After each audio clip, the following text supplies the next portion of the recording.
So imagine that you have a three-dimensional coordinate system like so.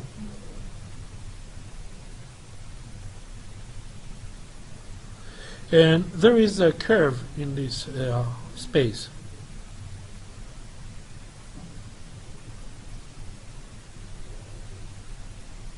So this is a curve C, and at one point you have a particle, and the particle is moving on this curve, and you pick up a point right here. We call it point P. Actually, let's pick it up right here, point P right here, and this will be point Q, the second point. And the vector, the position vector that is corresponding to the point P is R of t, and the position vector corresponding to the point Q, and there is a time difference. Okay, this is P of t, so this is a point at time t, and this is Q at the time t plus h. So this vector, the second vector, the position vector, will be R of t plus h. Now, if we are looking at the average velocity between the 2 points, in other words, the average velocity over a period of time that measured as h, where the particle moved from P to Q, then the vector that represents the difference is this vector right there.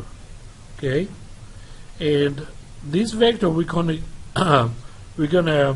use that. So this will be the vector delta r. Okay, which is r of t plus h minus r of r minus r of t. So we'll write here delta r will be r of t plus h minus r of t. I'm sorry? Well, right now we have 3 and that's it. I promise no more errors on this one. Now we're going to define let v sub 1, and this is a vector, equals the average velocity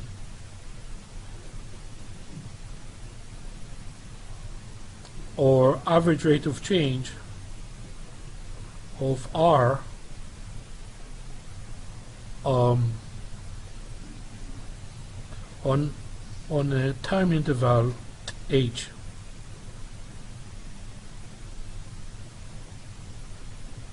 Remember, in this time interval, the particle is moving from P to Q. Okay. So, what will be that particular the average velocity? What will be the expression? Let me split, move to the next page, and show you what I mean by that. Well, h is in units of time, right? And so we're going to say that the vector v, the average velocity, would be simply the difference quotient, the same way when we did it with real valued functions. So it will be r of t plus h minus r of t, which is the numerator is delta r, and the time interval is h, right? So you have this expression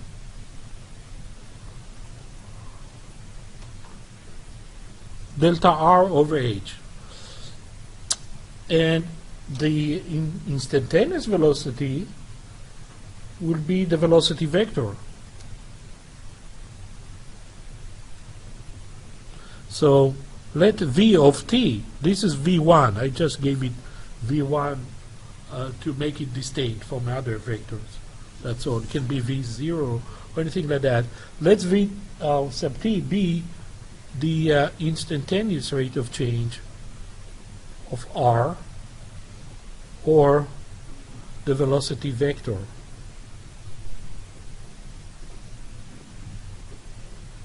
So the point I'm making is all the theory that you learn in Calculus 1, okay, this will be given by the limit. So because we are talking about instantaneous rate of change, we're going to say that v of t will be the limit as t approaches 0, as h approaches 0, when the time interval approaches 0, of r of t plus h minus r of t, or at the time t, divided by h. And this, by definition, is r prime of t. So here is the evidence why the instantaneous velocity is the derivative of the vector r. Okay, as the derivative of vector r represent instantaneous change between r in r over infinitely small amount of time h. So this is the limit definition of the velocity. Again, by default, if we don't say average velocity, we mean instantaneous. And of course, Roberto mentioned that the speed is the magnitude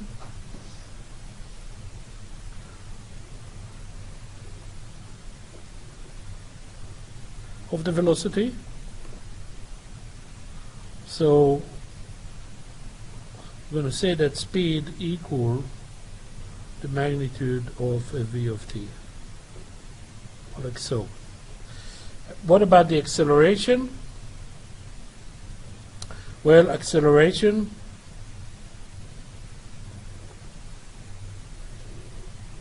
is the rate of change, the instantaneous rate of change of the velocity.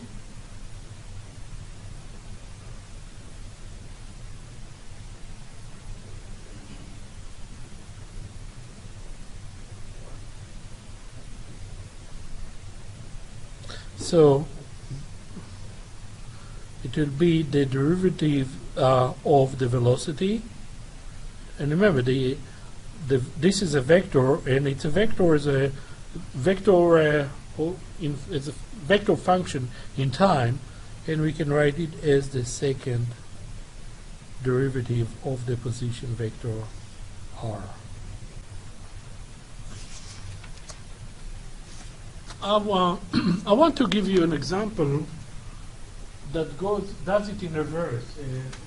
Roberto took a velocity, a position vector, and differentiated it to give us the velocity and the speed. You didn't give us the acceleration, Roberto, did you?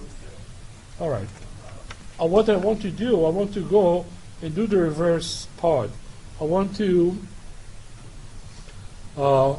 find the position given the acceleration. Okay, so in this example, we'll work it in reverse. Okay, the acceleration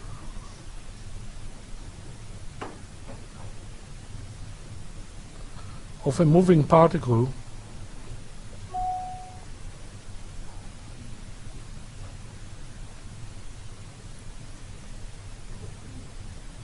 is given by the following function. So this is a vector function, and it's 4ti plus 60j plus k.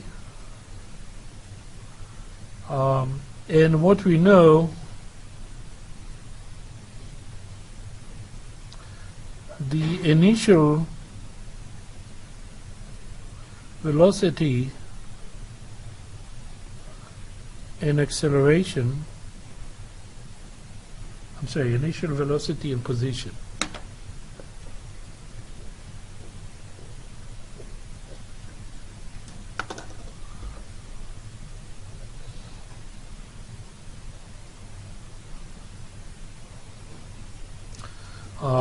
So the velocity at the time of 0 is simply I minus j plus k,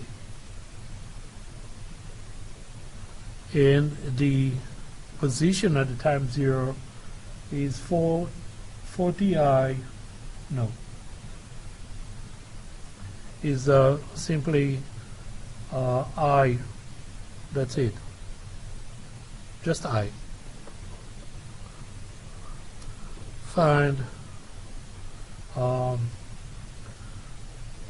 velocity and position.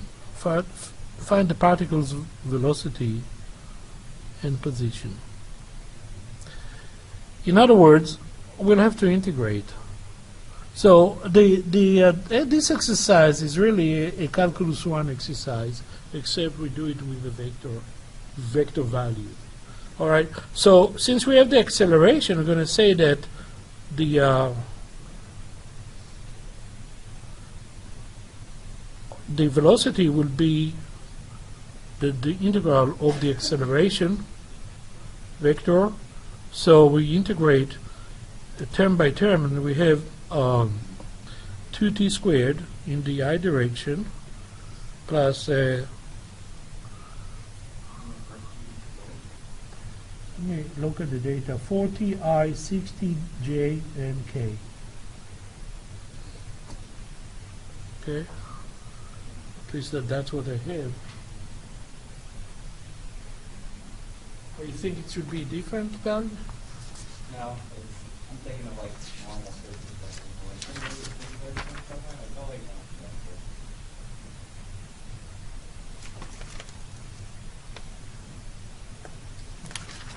Yeah, I don't have the this particular example here.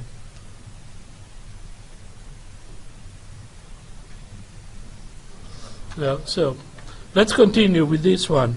So we have 4t squared I, and then we have 3t squared j plus tk plus some vector c. Okay? So how are we going to find the vector c? Well, we'll see what happens when t equals 0. So v at 0, if you put everything, you replace everything with 0, all those the ijk term disappear, and what you have is that vector c, and you know from the data that it's I minus j plus k. Okay, so put this together, and you have v of t will be, in the I direction, we have 2t squared plus 1.